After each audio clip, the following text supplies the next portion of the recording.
The United States is the only country to have used nuclear weapons, not once, but twice. And it took 71 years for a US president to visit one of the targets.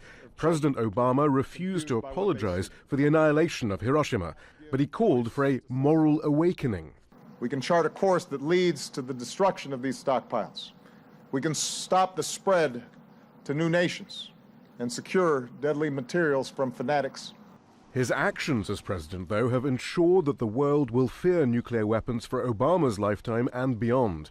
It was President Obama who began a $1 trillion modernization of the US's nuclear arsenal, making its nuclear bombs smarter, its delivery systems more accurate.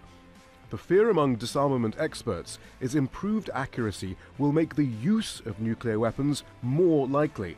US presidents will feel they can finally tune a nuclear strike with precision.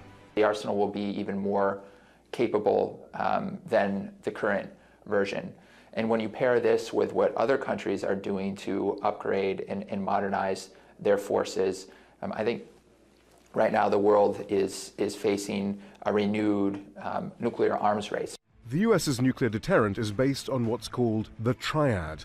Missiles can be launched from land, sea, and air to make it difficult for an enemy to destroy the arsenal in a first strike.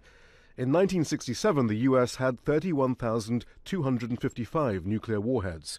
Two treaties with Russia have reduced that to 1,550 deployed at any time, with thousands held in reserve.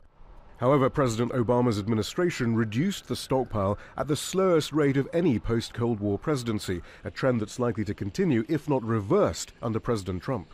What has changed under President Trump is there's now open discussion about whether the president should have the sole authority to launch nuclear missiles. Senators are discussing whether to take that power away.